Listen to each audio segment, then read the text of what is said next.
जय श्री कृष्णा। आज हम सुनेंगे धनतेरस की कथा, तो वीडियो को अंत तक जरूर देखें।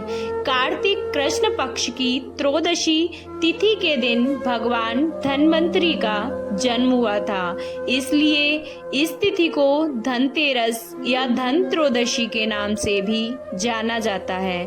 धन्वंतरी जब प्रकट हुए थे तो उनके हाथों में अमृत से भरा कलश था। भगवान धन्वंतरी क्योंकि कलश लेकर प्रकट हुए थे, इसलिए ही इस अवसर पर बर्तन खरीदने की भी परंपरा है। धनतेरस के दिन चांदी खरीदने की भी एक प्रथा है। अगर संभव ना हो तो कोई बर्तन खरीदें।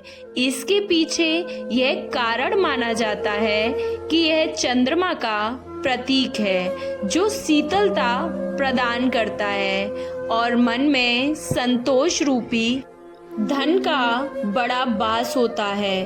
संतोष सबसे बड़ा धन कहा गया है। जिसके पास संतोष है वह स्वस्थ है, सुखी है और वही सबसे बड़ा धनवान है। भगवान धन्वंतरी जो चिकित्सा के देवता भी हैं, उनसे स्वास्थ्य और सेहत की कामना के लिए संतोष रूपी धन से बड़ा कोई भी धन नहीं है।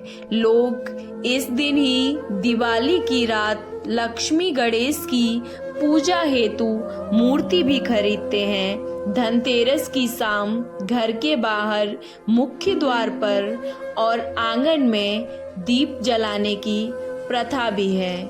इस प्रथा के पीछे की एक लोक कथा भी है जो इस प्रकार है। किसी समय में एक राजा थे जिनका नाम हेम था। देव कृपा से उन्हें पुत्र रत्न की प्राप्ति हुई। ज्योतिषियों ने जब बालक की कुंडली बनाई तो पता चला कि बालक का विवाह जिस दिन होगा उसके ठीक 4 दिन के बाद वह मृत्यु को प्राप्त होगा।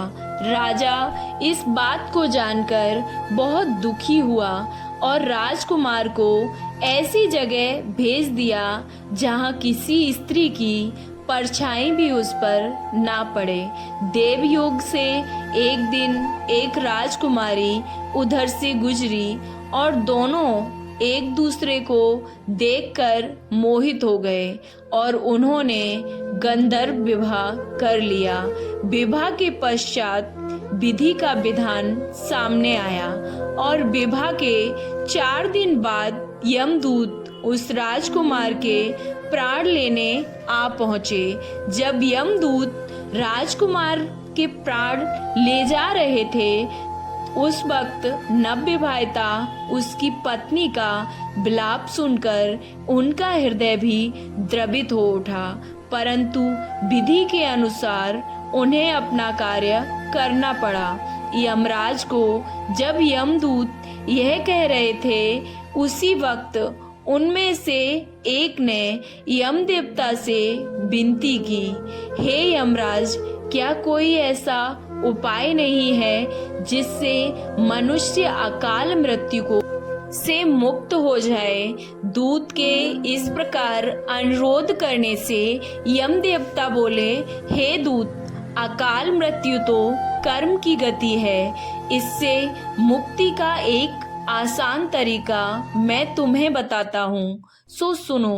कार्तिक कृष्ण पक्ष की त्रयोदशी रात जो प्राणी मेरे नाम से पूजन करके दीपमाला दक्षिण दिशा की ओर भेंट करता है, उसे अकाल मृत्यु का भय नहीं रहता। यही कारण है कि लोग इस दिन घर से बाहर दक्षिण दिशा की ओर दीप जलाकर रखते हैं। धन्वंतरी के अलावा इस दिन देवी लक्ष्मी और धन के देवता कुबेर की पूजा भी करने की मान्यता है।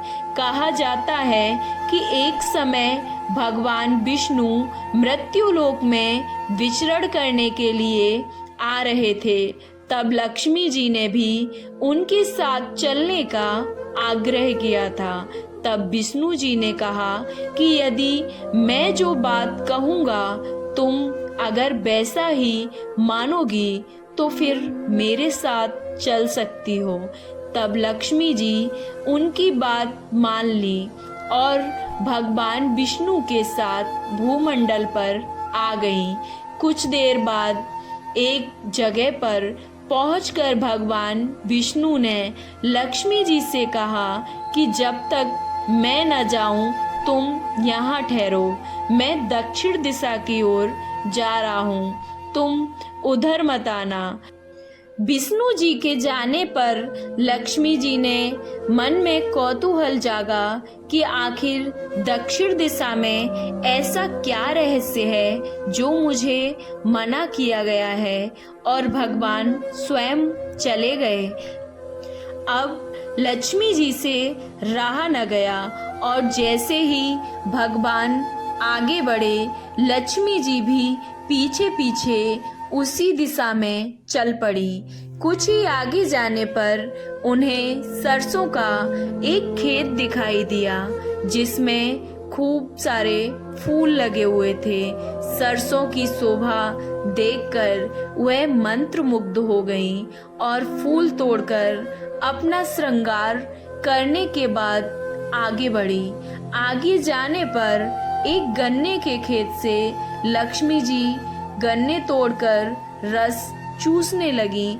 उसी क्षण विष्णु जी भी आए और यह देखकर लक्ष्मी जी पर नाराज हो गए और उन्हें श्राप दे दिया कि मैंने तुम्हें इधर आने को मना किया था पर तुम न मानी और किसान की चोरी का अपराध कर बैठी।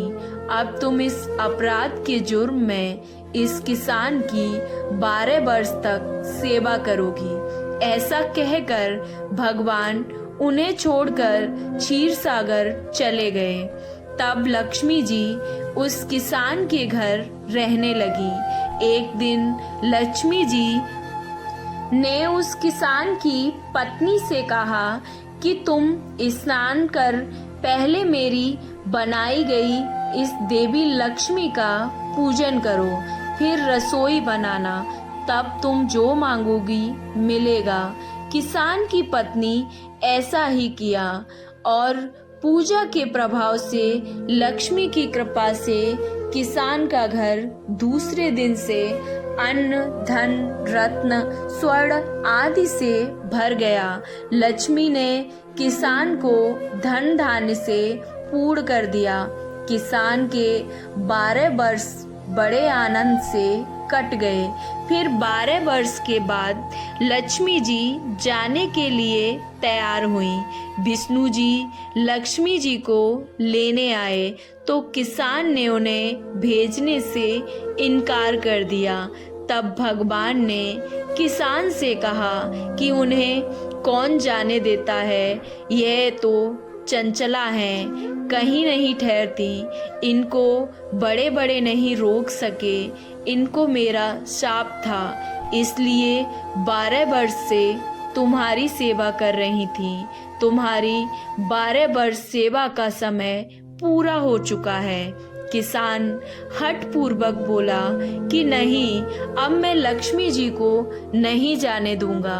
तब लक्ष्मी जी ने किसान से कहा, हे किसान, तुम मुझे रोकना चाहते हो तो जो मैं कहूँ तुम वैसा ही करो। कल तेरस है, तुम कल घर को लीप पोत कर स्वच्छ करना, रात्रि में घी का दीपक जलाकर रखना और सायंकाल मेरा पूजन करना और एक तांबे के कलश में रुपए भरकर मेरे लिए रखना। मैं उस कलश में निवास करूंगी, किंतु पूजा के समय मैं तुम्हें दिखाई नहीं दूंगी। इस एक दिन की पूजा से वर्ष भर तुम्हारे घर में ही रहूंगी। यह कहकर वह दीपकों के प्रकाश के साथ 10 दिशाओं में फैल गई। अगले दिन किसान ने लक्ष्मी जी के कथन अनुसार पूजन किया और उसकी पूजा के अनुसार उसका घर धन धान्य से पूर्ण हो गया। इसी वजह से हर वर्ष तेरस के दिन लक्ष्मी जी की पूजा होने लगी। आपको ये धनतेरस की कथा और लक्ष्मी पूजन की कथा कैसी लगी? अच्छी लगी तो कमेंट बॉक्स में जय महालक्ष्मी जरूर लिखें। वीडियो को लाइक, चैनल को सब्सक्राइब करना ना भूलें। माँ लक्ष्मी की कृपा आप पर सदैव बनी रहे। जय माँ लक्ष्मी।